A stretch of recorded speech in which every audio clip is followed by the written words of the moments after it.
nandito na po si Mr. Alinton. Okay, sige po. Magandang gabi po sa inyo, Mr. Alinton. Magandang gabi rin, Sir RJ. Pwede ko po mamalaman kung ano po yung sektang inaaniban po ninyo, sir? Iglesia po. Iglesia ni? Cristo. Yung kay Manalo, nang naparehistro noong 1914? Kayo lang po may sabi niyan, hindi ang Biblia. Ay, hindi po. Sa gobyerno po yan eh. Bakit ipinarehistro ni Manalo doon sa gobyerno kung wala yan sa Biblia? Na dapat ipaparehistro yung iglesia. Diba? Para hindi tawagin kolorum. Kaya so ibig sabihin, tama po pala yung sinasabi na itong iglesia ni Cristo ni Manalo ay subject po siya sa batas ng tao. Tama po ba? Kailangan sumunod sa batas ng tao kasi hindi po yung iglesia po ang pinag-uusapan po natin dito is about yung iglesia. So kung titingnan po natin, before po kayo magtatanong, gusto ko lang pong laruhin po So kung titingnan po natin, so ang iglesia ni Cristo ni Manalo ay isa po siyang institusyon na kay Cesar, hindi po sa Diyos. Kasi ibinigay po siya sa Diyos kay Cesar hindi po sa Diyos. Pasakop sa gobyerno. Kasi hindi po individual. Sa citizenship po yan, Mr. Alinton. Babasahin po natin Romans chapter 13. Sa ano po yan sa individual po yan Bilang mga citizens po tayo sa isang bansa. Pero ang in terms of iglesia, wala po tayong mababasa na included po yan ang iglesia. Sa inyo na yung paniniwala niyan. Kaya nga tinitingnan po nga natin kino-correct nga po natin di ba? Kino-correct na po natin kung saan ba ito pa sino bang tinutukoy dito. Kasi puro lang kayo claim ng claim. For example, Iglesia ni Cristo ni Manalo, pinarehistro. Yes po. Magtatanong po kayo ngayon. For example, teka po muna, Mr. Natoy. Teka po muna. For example, itong kay tinatawag ng Manalo, 'di ba? Katuruan ng Iglesia ni Cristo ni Manalo na kapag hindi mabasa, hindi paniniwalaan. Pero wala naman po tayong mabasa sa Biblia, kapitulo at bersikulo na sinabi ng Panginoon na dapat iparehistro ang iglesia. At wala din po tayong mababasa na pangalan ni Manalo para magiging siya po yung gagamiting kasangkapan para iparehistro po yung iglesia. Pero may hula po. Wala. Claim niyo po yan Claim niyo po yan. Yung sinasabi niyo pong hula-hula, claim niyo po yan Wala po kayong ebidensya po niyan. Bakit po kasi yung mga claims po ninyo sa biblical and historical na presentation ay talagang wala po kayong baseless po yan kumbaga. Sige lang sa mga dugang videos and informations, just click like, subscribe, then click the notification bell for more updates.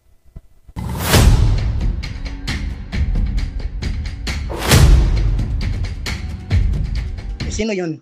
Sino ang Diyos yung nagsalita sa nasusulat? Yung Diyos ng Old Testament. Sino yun? Ama, Anak at ang Espiritu Santo. Ibig sabihin, yun din ang Diyos ni Abraham. Yes, ang Ama, Anak at Espiritu Santo.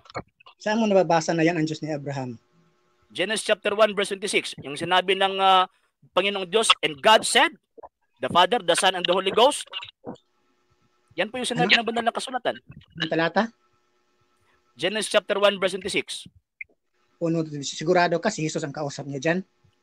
Ama, Anak at Espiritu Santo. Yung nagbigkas po diyan. Walang nakasulat diyan na Ama. Ang sabi lang likain natin. Kung may mabasa po ako, aaminin po ninyo na yung iglesyang inaaniban po ninyo sa demonyo? Ibang Biblia yan.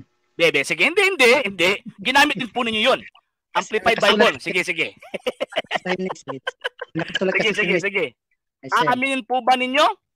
Hindi. Na yung sektang inaaniban po ninyo sa demonyo? Ang nakasulat kasi sa Genesis 1:26, likain natin ang tao ayon sa ating ginawa. Hindi. Ang hinahanap mo po sa akin, may mabasa ba? So ako ngayon yung magbibigay sa inyo ng mabasa. So kayo yung nanghihingi. Pero while naghihingi po kayo sa akin, meron po tayong kondisyon sana.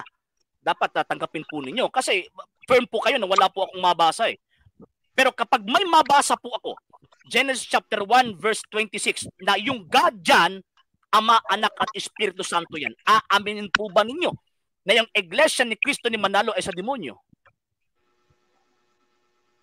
Huwag ka nang humingi ng kapalit. Basahin mo na lang. Hindi. Hindi po pwede yun. Kasi kung babasahin ko po yung direkta, kung babasahin ko po yun, walang mangyayari po sa atin eh. Kapag hindi ko po ito mabasa, ito po yung kondisyon, no?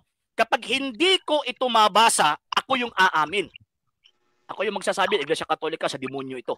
Pero kapag may mabasa ako, simple lang po yan, tanggapin lang po natin. Kapag may mabasa ako na yung sinasabi sa Genesis na God refers sa Father, Son, and the Holy Ghost, aaminin niyo po ba na yung iglesyang inaaniban po ninyo sa demonyo? Anong Biblia yan? Biblia. Yung ginagamit ng Iglesia ni Cristo ni Manalo. Anong salin? Pangalan? Amplified. Paano pag wala akong mabasa dyan? Anong gagawin mo? Pag ako yung walang tawag ng mabasa, aaminin ko na ang Iglesia Katolika sa demonyo. Kapag may mabasa din ako, aaminin niyo po ba na sa demonyo po yung iglesyang inaaniban ninyo? Bato ka, Amplified Bible, basahin mo ha. Opo. Nakasulat talaga. Meron po ako dito, oh. Andito po. Nakasulat talaga dyan ha, Ama. Opo. Letra por letra. At meron din po sa internet. Meron din po. So, aaminin niyo po ba na yung iglesyang inaaniban ng demonyo? Deal. Deal na po ba? Alam mo, sir, yung gawain kasi deal o hindi? Teka. Wag kayong lumihis. Deal o hindi? Alam mo, sir, ang humihingi kasi ng kapalit, gawain ni Satanas yan eh. Hindi po. Deal o hindi? Hindi pwede 'yun. Si Kristo naghihingi ng kapalit eh. Naghihingi ng kapalit si Kristo. Hindi naman demonyo si Kristo eh. Naghihingi siya ng kapalit eh. Sige, kung may mabasa po ako at ginagawa po ito ng mga ministro ninyo. Pag may mabasa po ako sa banal na kasulatan, particularly ang Amplified Bible, na sinasabi na yung God na nakasulat diyan, Ama, Anak at Espiritu Santo po yan. Aaminin niyo po ba na yung iglesia ni Cristo ni Manalo sa demonyo po yan? Isip niyo lang yan, sir. Deal o hindi? Deal, sagutin niyo po ako. Deal o hindi? Wag na natin mag-anuhan. Hindi. Bakit po kayo natatakot? Wag po kayong matakot. Kung nandyan po sa inyo yung katotohanan, wag po kayong matakot. Dalawa po yung ano po dito eh. Yung agreement po dito eh. Kapag ako ang hindi makabasa, ako po yung magsasabi na ang Iglesia Katolika Apostolika Romana sa demonyo ito. Pero kapag may mabasa po ako, aaminin po ninyo na yung iglesyang inaaniban po ninyo sa demonyo po ito. Kasi nga, ang binasa mo nga, kasi ang dami kasing salin. Hindi po. Itong salin na ito, ginagamit din po ito ng mga ministro ninyo. Amplified. Meron po ako mga pasugo na nandito, ginagamit ito. Kung kami ang gagamit, hindi pwede. Pag kayong gagamit, okay lang? Basahin mo na. Bakit kailangan ng kapalit? Hindi. Yan natin. I-deal muna natin kasi gusto ko po na after ko po magbasa, meron po mangyayari po sa atin. Kapag hindi po ko, meron pang additional condition. Kapag hindi ko po mabasa, sasabihin ko na Iglesia Katolika sa demonyo pagkatapos ako'y mag-i-iglesia ni Cristo. Pero kapag magbabasa ko po nasa Genesis chapter 1 verse 26, na yung God po dyan, Father, Son, and the Holy Ghost po yan. Sinasabi po sa version na yan. Aaminin niyo po ba? Yan lang po pinakasimple. Aaminin po ninyo na yung iglesyang inaaniban po niyo sa demonyo. Tayo lang nag-uusap. Bakit mandami ka pa ng iba? Hindi po. Wala pong iba po rito. We are talking about the faith. Hindi po. We are talking about the faith. Huwag po kayong lumihis. Ang pinag-uusapan po natin dito, pananampalataya.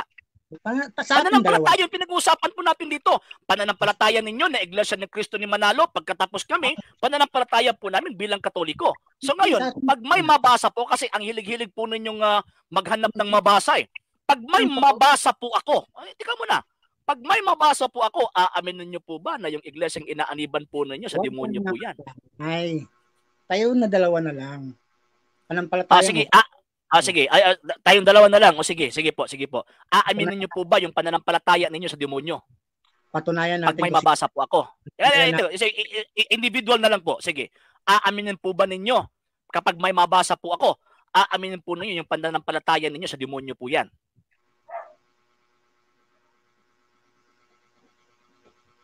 Ano po? Sige. Sa akin. Sige. Yung pananampalataya ninyo sige po. I-share po natin. Yung tinatawag na Basa pa hindi. Ayun naman. Okay, ito po Amplified Bible. Yan. Okay. Nandiyan na po.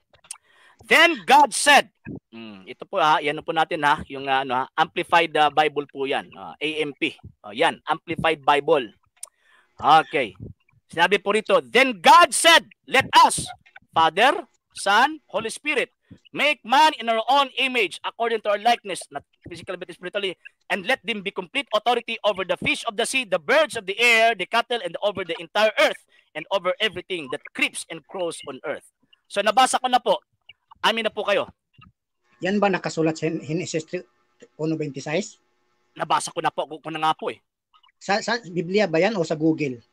Hindi po. Google lang po yan. At the same time, meron po akong Biblia mismo. Yung aklat po mismo. Same din po eh. Same din po eh. Same din po dito. Basahin mo lang. Okay. Hindi. Basahin ko po God said, let us, Father, Son, and Holy Spirit. Same. Same sa binasa po natin sa online. So, nag-aantay na po ako na umamin po kayo na yung pananampalataya ninyo sa demonyo po yan. Kasi usapang lalaki po yan eh. I-download ko yan ha. I-download nyo po. Amplified version po. Ginagamit po yan ng Iglesia ni Cristo ni Manalo. So, mag-aantay po ako na aaminin po ninyo yung pananampalataya po ninyo sa demonyo. Yan po yung natin agreement natin eh. Pagbabasa mo, aaminin ko sa pananampalataya ko sa demonyo. So, umaamin na po kayo? Yun di ba, yun ang inutos mo sa akin? Pag nabasa mo, aminin ko. Sige, umamin na po kayo. Second question ko. Teka muna, aminin niyo po muna. Di ba inamin ko na? Oo. Wala pa, hindi pa ako nakarinig na inamin na ninyo. Inamin ko na nga. Nga? Na ano? Inawala. Mr. Alinton, nawala pa yung linya po ninyo. Membro po ito ng membro po ito ng Iglesia ni Cristo ni Manalo eh. 'Yon, nandiyan na, at least umamin. Nawala si Mr. Alinton. Bantay ka, bata ka. Matiwalag yung ka. Ay, nalang Ginoo. 'Yon, at least may nabasa po tayo, di ba? Okay, so nawala si Mr. Alinton. Nag-ano po siya, sige, balik lang po ha. Balik lang po kayo. So, yan po yung problema eh. Pag may mabasa, ayun. Pag sasakyan po natin yung may mabasa po nila, ayun. Doon po napupunta. At yun, inaamin na po nila. Inaamin po niya yung pananampalataya niya. At alam naman po natin kung ano po yung pananampalataya niya. In the first place, kasi sinabi na po niya na member po siya ng Iglesia ni Cristo ni Manalo eh. Ayun, sa hindi pa po nakapag-follow sa mga page po natin, i-follow niyo po yung mga page po natin, RJ Hurulansano II, the TV Apologia Argumento page, and the Kuya Apologista TV page. And pwede na po kayo mag-send po dyan ng Facebook stars. And also, sa hindi pa po nakapag-subscribe sa mga channels po natin, The Lay Catholic, Apologist International Official, RJ Hurulansano II TV, and sa atin pong Kuya Apologista TV. And yun, pwede na po kayo mag-send po dyan ng super stickers, super chats, and super thanks. And yun, yung programa po natin na tinatawag na sinasabing